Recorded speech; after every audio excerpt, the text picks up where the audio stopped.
Headline news most affecting Chilliwack this week. The Trespass Act upgraded to protect farmers. The remains of John Pop, the missing senior, has been located. The victim from the October 22nd shooting has been identified. And next week is the second in a series of forums for the Sardis Neighborhood Plan. Thanks for watching. We're committed to providing local news and news that impacts our local audiences from Harrison to Garrison, Greendale to Hope, and everywhere in between, including Fairfield Island, Little Mountain, Promontory, the Eastern Hillsides, Chilliwack Mountain, Yarrow, and Cultus Lake. In addition to news, sports, and weather this Halloween night, we're welcoming Bradley Gionet, Commercial Marketing Manager of Mark's in Chilliwack and Aldergrove, as your Halloween guest anchor. All right, Chilliwack, let's get started.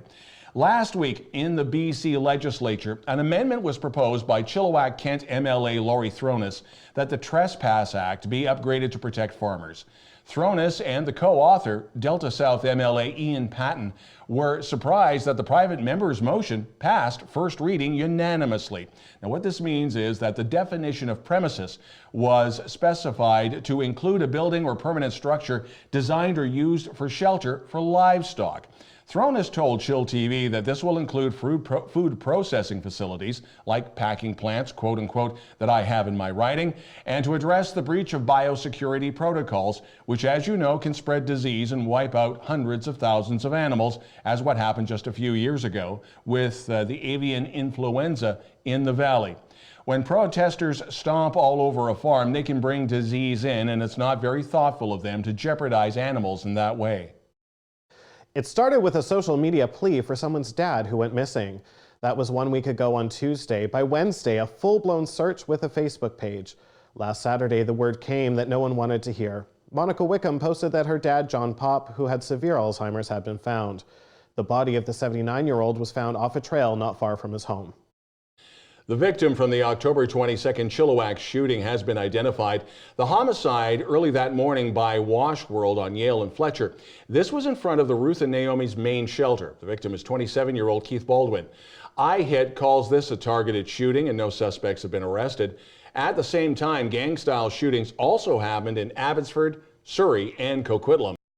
Back in September, the city of Chilliwack hosted the first of a year-long string of public meetings on the proposed Sardis Neighborhood Plan. Over 300 showed up at Sardis Elementary School for a quick video presentation, and the next 2 hours were face-to-face meetings with city planners. Chilliwack's official community plan projects the city's population to swell to over 130,000 by 2040. 3 follow-up public workshops are planned for Monday, November 4th. Details of those workshops can be found on the City of Chilliwack website. This past August, Sean Duncan, the Regional General Manager of Chances Chilliwack, announced that the casino received municipal approval from the City of Chilliwack to introduce 6 live dealer table games to the mix of bingo and slot machines. Then in September, the new name was announced. Elements Casino Chilliwack would offer blackjack, Texas Hold'em, and four-card poker, along with 300 slot machines, bingo, and closed-circuit horse racing. The signs have now been changed, and now comes the great unveiling of Elements Casino Chilliwack, Friday, November the 1st. Now, the doors open at 9 in the morning. The gala ceremony starts later that night at 7. And when we return, the Poppy campaign kicks off.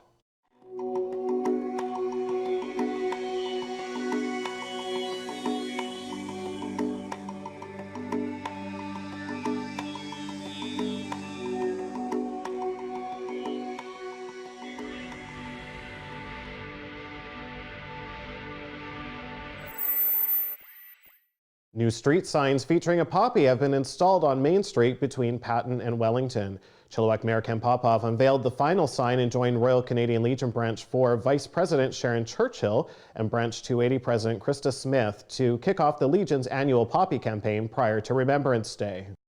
Chilliwack Board of Education stated that support workers and the school district are headed for mediation. The board chair, Dan Coulter, said in a release that both sides will meet November 5th and 6th, and wages are a big issue. CUPE Local 411 represents 924 unionized school district employees, including education assistants, custodians, clerical staff, maintenance, and trades. The school district and the local union are working to conclude the locally negotiated provisions of the collective agreement consistent with the provincial framework agreement that was concluded in September of 2018. The provincial collective agreement provides for general wage increases of 6% over the 3-year term of that agreement, as well as other key matters.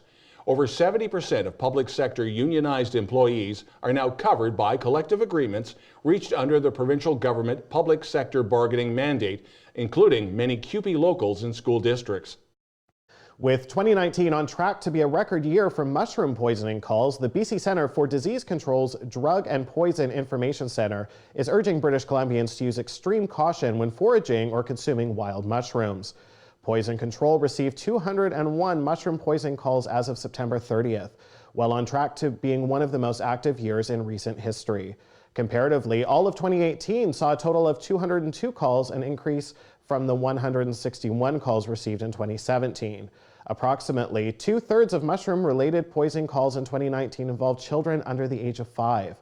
Parents and pet owners should be vigilant at city parks, forests, and even our own backyard. And get into the holiday spirit with the second annual Harrison Lights by the Lake. All displays are custom built and will be lit from dusk to 11 p.m. The Lights by the Lake holiday display lights up about a kilometer's worth of waterfront along the Harrison Hot Springs Promenade. The grand opening of Lights on the Lake is November the 23rd from 4:30 to 7. The lights actually going on at 5:30 that night. While we're on the subject of the holidays, the Rotary Christmas Parade announced that they have a new presenting sponsor this year and for many years to come.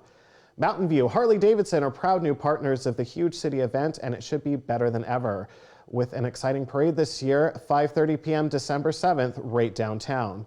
If you're not able to make the show, chillTV will be providing their second annual live stream of the parade, so you can watch from the comfort of your living room, or if you have a large enough data plan, your phone. And now Don with chillTV Sports Report. chillTV Sports, the Langley Rams remain undefeated and earned a berth in this weekend's Cullen Cup game with a 45-15 home win over the Okanagan Sun in the BCFC semifinal game last Saturday. Rams defenders held the Suns' offense in check with 5 interceptions. The Rams now host the West Shore Rebels, 17-7 winners over the Vancouver Island Raiders. That'll be in the Cullen Cup Saturday, November the 2nd, the kickoff 2:30 at McLeod Athletic Park Stadium.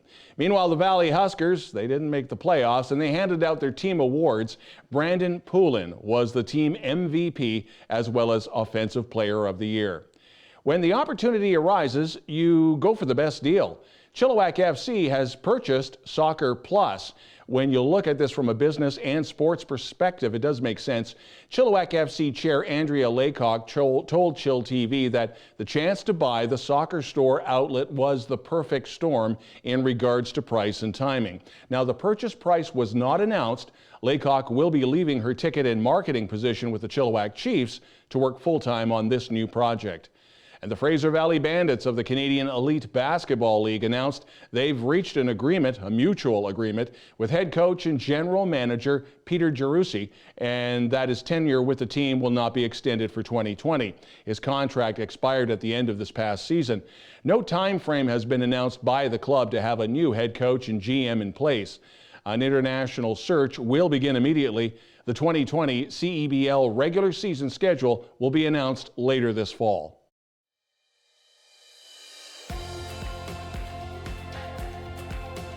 The best thing about Hofstede's is their endless supply of muffins and cinnamon buns.